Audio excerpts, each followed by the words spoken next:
black woman being the pawn. And then they figured out early on through slavery that because they were killing us, right? But they figured out if we get the black woman, or we get the whole joint. Mm-hmm. Okay, so you know why? Go ahead. I want you to explain why, because I think it needs. But I get to that, but I want to finish the messaging point, right? I like to keep it cohesive for myself. I might forget a lot of information here. So, what they did was they made the black woman hyper masculine, right? And they made you and me we're studs. We're gonna be in the field. We're handy, right? And I think, and I'm trying to kind of connect it all because he made a valid point, right? The government empowered black women to strategically move the position of power from the black man. Remove the power from the black man. Right? Yeah. So now the black woman in that instance becomes drunk off this power, and then she has a disdain for the black man, and then it becomes perpetuated over generations. So with slavery, what they did was they take us, they call it buck breaking. They do it, gang bang us, rape us, cut our balls off in front of the black woman.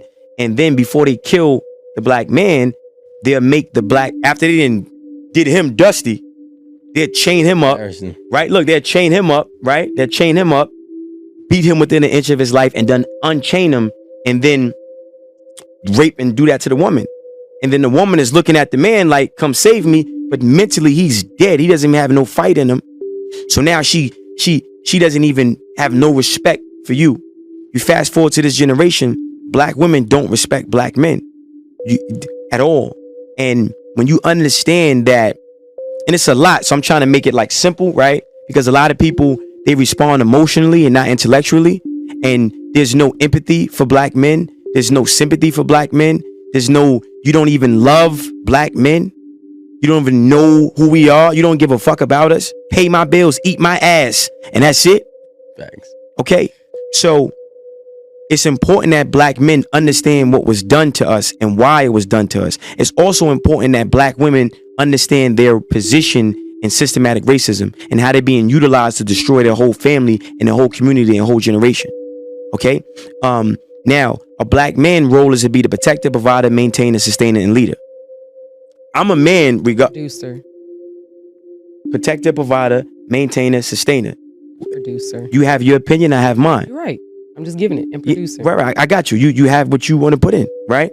And so I'm saying protector, provider, maintainer, sustainer, right? Protector, provider, maintainer, sustainer. A woman's role is wisdom and balance. Okay. Now the black man gets his provision. He gets his provision, right, from God. And what happens is there's a vibration. It's a lot. So I'm trying to make it simple, right? So how you think creates how you feel. How you feel becomes an emotion. That emotion becomes a vibration. That vibration becomes a magnet that attracts things to you. So when you're around an alpha and you're around and you in that frequency, right? Alpha what? Man. Right? And that energy, that frequency, right? It can throw some shit off. Yeah. Because you're conditioned not to even be around that shit. And then you become sensitized, not desensitized. You're very sensitive to that energy, and then now you don't know how to read that energy. You think he's narcissistic. You think, no, he's where he needs to be to take his place.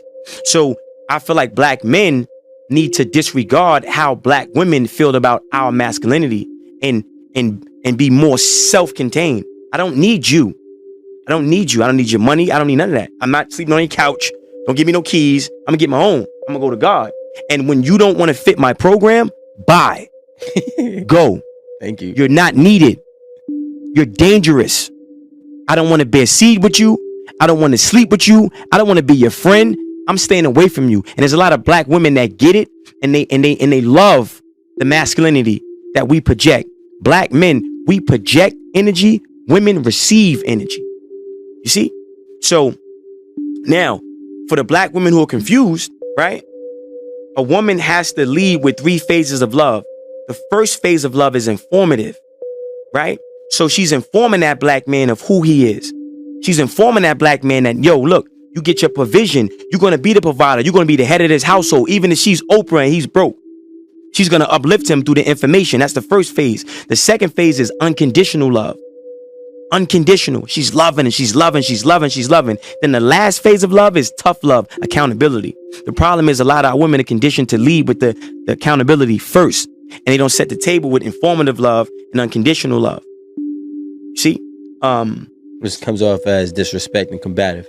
All the time. Yeah. But again, this is why black men need to be in tune with self. And when that woman is argumentative and she want to talk and every 5 minutes she want to get a word in and she just can't shut the fuck up, let her go. Don't beat on her. Don't catch no cases. Let her go. Literally let her go. Yep. And you vet her with your frequency. You vet her with your vibration. I walk in some rooms and I get around certain black women and I start talking. They can't stand me. Good. Goodbye. Good. Bye. Why is that they can't stand you? Because I just told you, a lot of black women are not used to a black man that has confidence. A lot of black women are not used to a